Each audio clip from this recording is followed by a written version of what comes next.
Hello students, हम पढ़ेंगे अब चैप्टर 2 का part second physical division of India के अंदर नॉर्दर्न प्लेन्स। ठीक है, चैप्टर 2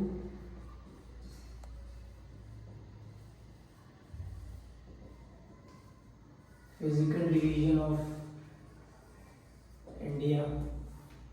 पढ़ना क्या है हमें? Northern plains. प्लेन्स का क्या मतलब होता है? एकदम मैदानी भाग? It is not so true. एकदम मैदानी भाग नहीं होता, क्योंकि उत्तर प्रदेश भी प्लेन्स ही है ना, बिहार भी प्लेन है, और राजस्थान का और हरियाणा का भी कुछ एरिया प्लेन ही है। लेकिन इसका ये मतलब नहीं कि हर तरफ फ्लैट लैंड है। अगर हम उत्तर प्रदेश को देखें तो उत्तर प्रदेश का जो ऊपर वाला हिस्सा, नॉर्थ वाला हिस्सा, सहारनपुर वाला, उधर हमें हिल्स मिल जाएंगी। उत्तर प्रदेश के अगर हम सदर्न पार्ट को देखें तो वो पेनिनसुलर का बेस बना रहा होता है, मतलब ये, और यहाँ से प्लेट्यू शुरू हो जाता है, यानी कि उत्तर प्रदेश का जो सदर्न पार्ट है वहाँ पर प्लेट्यू लैंड है। तो हम ये नहीं कह सकते हैं कि पूरा प्लेन ही प्लेन है।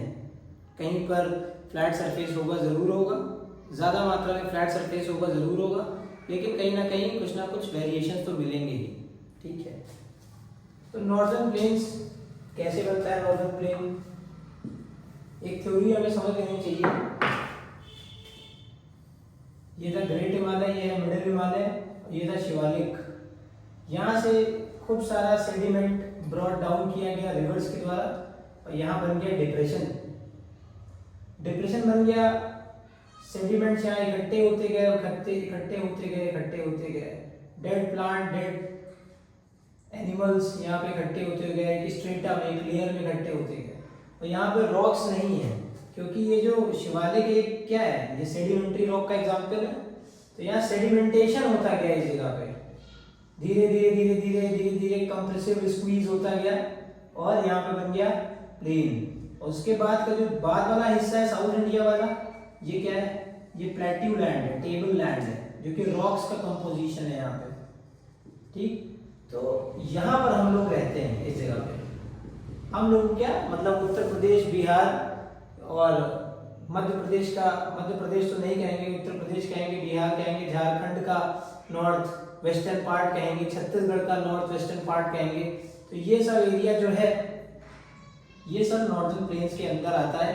कहाँ से कहाँ तक आता है? अच्छा, एक बात और मैं यहाँ कहूँगा कि जब रेनफॉल होगा तो यहाँ पर पानी, ग्राउंड वाटर जो होगा वो रिचार्ज हो जाएगा। लेकिन रेनफॉल इस केस में यहाँ पर जो होगा वो रिचार्ज नहीं होगा, वो रन ऑफ हो जाएगा, सीधा बह के कहीं और चला जाएगा, पानी वेस्ट हो जाएगा और इवेपोरेट हो जाएगा। लेकिन यहाँ पर जो रेनफॉल हो रहा है उसकी वजह से ये ग्राउंड वाटर बढ़िया रिचार्ज हो जाएगा, और यहाँ के लोगों को काफ़ी ज़्यादा इजीली अवेलेबल रहेगा वाटर, जिसकी वजह से यहाँ पे लोग खेती भी करेंगे अच्छी, और यहाँ पे खूब सारा सेटलमेंट भी होगा, खूब सारे लोग यहाँ पर रहेंगे। और एक इंटरेस्टिंग बात यह है कि उत्तर प्रदेश में जितने लोग रहते हैं उससे कम लोग रशिया जैसे दुनिया का सबसे बड़ा जो देश है वहाँ पर उससे कम लोग रहते हैं रशिया में, जितने यूपी में रहते हैं।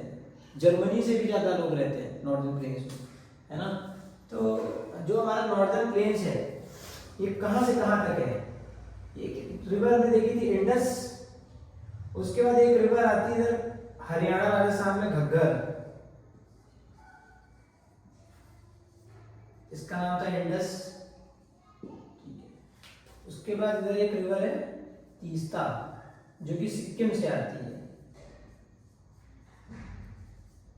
इंडस की कुछ ट्राइब्यूटरी रिवर्स होती है जो कि हम ड्रेनेज चैप्टर में पढ़ेंगे, लेकिन अभी हमको क्यों जानना है ट्राइब्यूटरी के बारे में? क्योंकि यहाँ पर हमको एक इम्पोर्टेंट पॉइंट पढ़ना है, तो इसलिए हमें ये ट्राइब्यूटरीज भी पता होनी चाहिए। इंडस की जो पहली ट्राइब्यूटरी होती है उसका नाम है झेलम, और झेलम ज्वाइन करती है चिनाब को। ठीक, झेलम जो है वो ज्वाइन करती है चिनाब को, और चिनाब में एक रिवर ज्वाइन करती है रावी, और बीज यहां से शुरू हुई, इंडिया में ही शुरू हुई और इंडिया तक ही सीमित है बीज।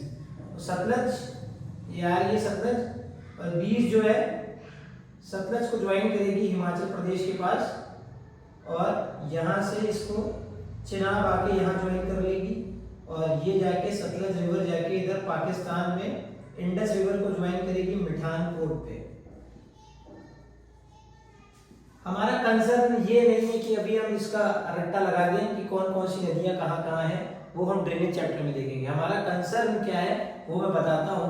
पहले इन रिवर्स के नाम मैं लिख दूँ। पहली रिवर झेलम, दूसरी चेनाब, तीसरी रावी, ये जो प्योरली जो इंडिया में फ्लो हो रही है उसका नाम है बीज, और उसके बाद सतलज तिब्बत से आ रही है पाकिस्तान चली जा रही है सतलज। हमको क्या पढ़ना है चैप्टर में? दो नदियों के बीच में जो फर्टाइल लैंड होता है उसको कहते हैं दोआब। क्या कहते हैं? दो आब, इन शॉर्ट दोआब। दो का मतलब टू, आब का मतलब river. A land between two river is called Doab. तो जब यहाँ से रिवर फ्लो हो रही है तो अपने साथ सिल्ट, सेडिमेंट ये सब लेकर आएगी, जिसकी वजह से काफी फर्टाइल लैंड बन जाएगा इस तरफ, और ये इधर से आ रही है तो ये इधर सिल्ट और फर्टिलिटी देकर जाएगी। तो यहाँ एक मैदानी भाग बनेगा जो दो नदियों के बीच है। इस एरिया को क्या कहेंगे? दोआब। और इस दोआब को कहते क्या है? इंडस और झेलम के बीच में जो दोआब पड़ता है, इंडस और झेलम के बीच में जो दोआब पड़ता है उसको कहते हैं सिंध सागर। सिंध सागर दोआब। इंडस रिवर को हिंदू में नहीं, इंडस रिवर को हिंदी में सिंधु रिवर भी कहते हैं, सिंधु नदी भी कहते हैं, उसी के नाम पे पड़ा हुआ। ठीक। फिर झेलम और चेनाब के बीच में, झेलम और चेनाब के बीच में जो दोआब बनेगा उसको कहेंगे छज दोआब। CHAJ, छज दोआब। फिर चेनाब और रावी के बीच में जो दोआब बनेगा उसको कहेंगे रचना दोआब। ठीक। उसके बाद रावी और बीज रिवर के बीच में जो दोआब बनेगा उसको कहेंगे बारी दोआब।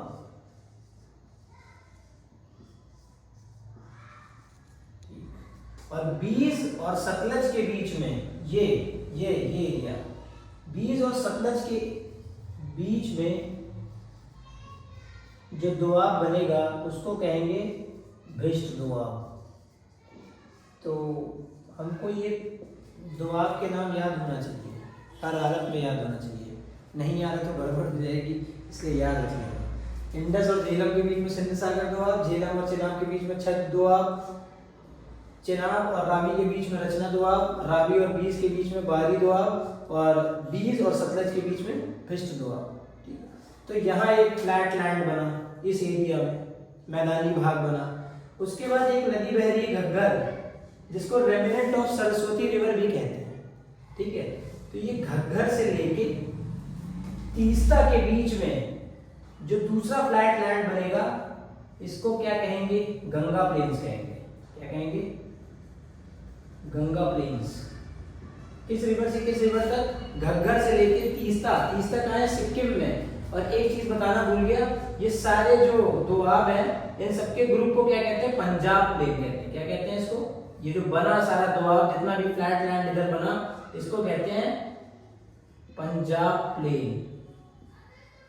ठीक। पंजाब प्लेन, गंगा प्लेन, उसके बाद तीस्ता से लेके जो ये ब्रह्मपुत्र रिवर इधर अरुणाचल प्रदेश से आ रही है, यहां पर जो प्लेन बनेगा इसको क्या कहेंगे?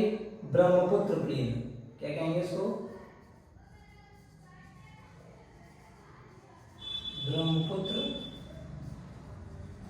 प्लेन कहेंगे। तो जो हम चैप्टर में सेकंड पार्ट पढ़ रहे हैं नॉर्दर्न प्लेन्स, तो नॉर्दर्न प्लेन्स 3 मैदानी भागों से मिलकर बनता है।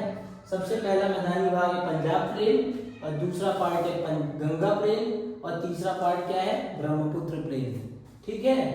तो हम ये देख सकते हैं कि वेस्ट में हमारे पास क्या है? पंजाब प्लेन, सेंट्रल में कौन सा पार्ट है? गंगा प्लेन, और ईस्ट में कौन सा प्लेन है हमारे पास? ब्रह्मपुत्र प्लेन। ठीक है। अब हम ये देखेंगे ये जो नॉर्दर्न प्लेन है ये पूरा तो फ्लैट है नहीं, तो इसके रिलीफ फीचर देखेंगे कि पूरे नॉर्दर्न प्लेन में क्या क्या चीज़ें हैं, जिसके बारे में जब वीडियो शुरू हो रहा था जिसके बारे में हमने डिस्कस किया, कहीं पर कुछ है, कहीं पर कुछ है, कहीं पेबल्स है, कहीं रॉक्स है, कहीं फ्लैट लैंड है, कहीं तेराई रीजन है, इस तरीके की बातें हम देखेंगे।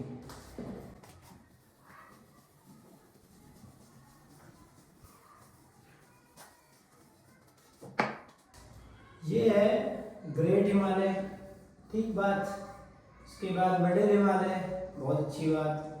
फिर है शिवालिक, बहुत अच्छी बात है। यहाँ से जब रिवर्स नीचे आएंगे फ्लो होते हुए, ठीक है, तो खूब सारा अपने साथ सेडिमेंट्स लेकर आएंगी, सेडिमेंट्स लेकर आएंगी, पेबल्स लेकर आएंगी, रॉक्स लेकर आएंगी, और यहाँ पर लाके इस एरिया में 8 से 16 किलोमीटर तक, कितना, 8 से 16 किलोमीटर तक ये ऐसे यहाँ पर इसका मामला पूरा इकट्ठा हो जाएगा, ये रॉक्स का, पेबल्स का, स्टोन्स का। तो ऐसे लेवल पे जब रिवर्स यहाँ नीचे आ रही होगी तो ऐसा लगेगा, अपेरेंटली ऐसा लगेगा कि नदी आके यहाँ पे गायब हो गई, ठीक है। तो इस बेल्ट को कहते हैं हम लोग Bhabar belt, BHAR, Bhabar belt कहते हैं। तो नॉर्दर्न प्लेन का पहला रिलीफ फीचर ये भाबर, ठीक है, जहाँ पर कंकड़ पत्थर इतने इकट्ठे हो गए कि ऐसा लग रहा है कि नदी गायब। फिर कुछ देर के बाद, कुछ दूरी के बाद नदी फिर से रीअपीयर हो जाएगी और खूब सारा पानी होगा यहाँ पर, इस जगह पे फ्लैट लैंड पे खूब सारा पानी हो जाएगा। ऐसे एरिया को क्या कहेंगे, तेराई एरिया कहेंगे, तेराई रीजन कहेंगे। और खूब पानी होगा तो हम किस चीज की खेती कर सकते हैं बहुत अच्छी, राइस की और शुगर केन की और जूट की। ये ऐसी क्रॉप्स हैं जिसको बहुत ज्यादा पानी चाहिए होता है, ठीक है। इसके अलावा यहाँ पर बहुत सारे थिकली रिजर्व फॉरेस्ट भी हैं, जैसे राजाजी नेशनल पार्क है, जिम कॉर्बेट है, दुधवा नेशनल पार्क है, ये सब मानस है आगे आसाम में। तो ये सब पूरा एरिया है जहाँ पर कई सारे नेशनल रिजर्व पार्क भी है, वाइल्ड लाइफ सेंचुरी भी है। उसके साथ साथ पानी की अवेलेबिलिटी बहुत ज्यादा होने की वजह से यहाँ पर चावल की खेती, गन्ने की खेती और जूट, जिसको गोल्डन फाइबर कहते हैं, उसकी भी खेती बहुत बढ़िया से होती है। और इस क्षेत्र को क्या कहते हैं, इस रीजन को क्या कहते हैं, तेराई रीजन कहते हैं। इसके बाद अब आएगा मैदानी भाग, जो यूपी, बिहार, झारखंड का कुछ पार्ट, वेस्ट बंगाल का कुछ पार्ट कवर करेगा, हरियाणा का कुछ पार्ट कवर करेगा, ठीक है। तो यहाँ पर क्या होगा, जब जो इंडिया का जो टेपर वाला पार्ट है ये इस तरफ बेंड है, इस तरफ साउथ ईस्ट की तरफ बेंड है। तो जो भी नदियां यहाँ से आ रही है वो इधर ही मूव कर जा रही है, चाहे वो गंगा हो, चाहे वो यमुना हो, चाहे वो आगे घाघरा रिवर हो, चाहे गंडक रिवर हो, चाहे कोसी रिवर हो, चाहे ये ब्रह्मपुत्र इधर से आ रही है, सब इधर मूव कर जा रही है, क्योंकि ये वाला पार्ट इंडिया का साउथ ईस्ट की तरफ झुका हुआ है, ठीक है। तो नदियां इधर चली जा रही हैं, ये चली जा रही है इधर नदी।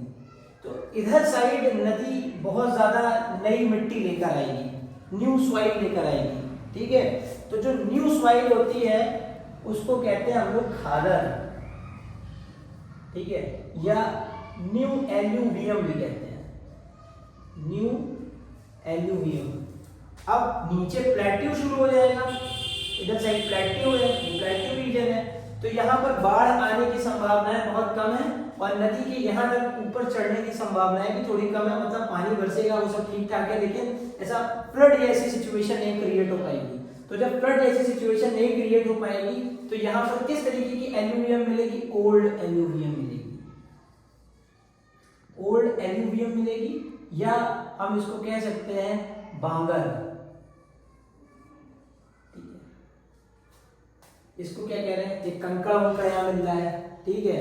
उसके बाद हमारा तेराई रीजन आ गया था, तेराई रीजन के बाद फिर प्लेन आ गया जिसको एल्यूवियल कहते हैं। क्या कहते हैं इस क्षेत्र को, एल्यूवियम, एलुवियल नहीं, एलुवियल भी कह सकते हैं, एलुवियम भी कहो। एलुवियम के दो पार्ट है, ऐसा एरिया जहां पर खूब सारी बाढ़ वगैरह आती है, जैसे वेस्ट बंगाल हो गया, बिहार हो गया, तो उस तरफ हमें खादर सॉइल देखने को मिलेगी। और जिस तरफ जो एरिया बाढ़ प्रोन नहीं है, फ्लड प्रोन नहीं है, वहां पर कैसी मिट्टी आएगी, ओल्ड एलुवियम आएगी या बांगर आएगी। तो नॉर्दर्न प्लेन में यही सबसे इंपॉर्टेंट बात है।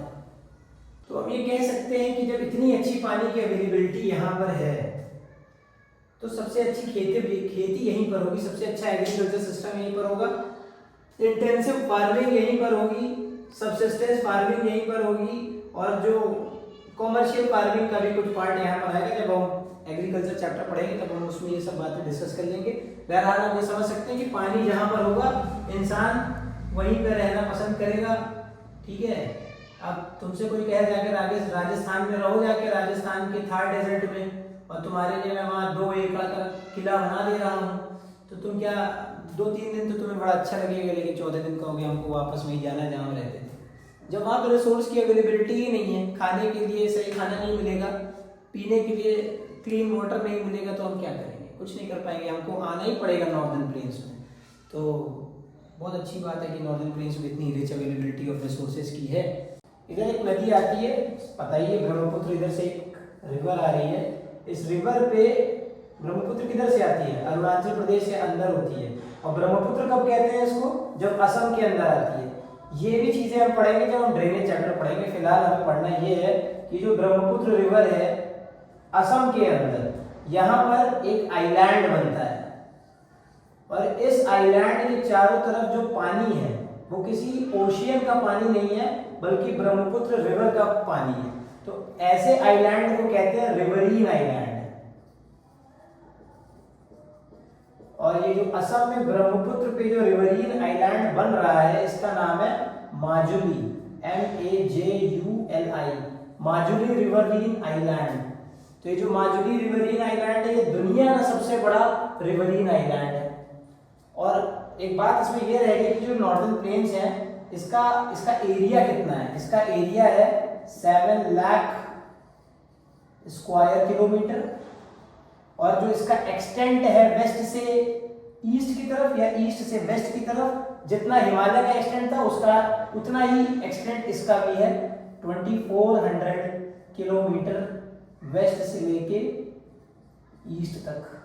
और जो इसकी चौड़ाई है वेस्ट में, ये जो वेस्ट में चौड़ाई है नॉर्दर्न प्लेन्स की, ये जो चौड़ाई दिखाई दे रही है, चौड़ाई ये कितनी है, ये है 320 किलोमीटर वेस्ट में, और ईस्ट में इसकी चौड़ाई कितनी है 240 किलोमीटर। नॉर्दर्न प्लेन्स पूरा हो गया। Thank you.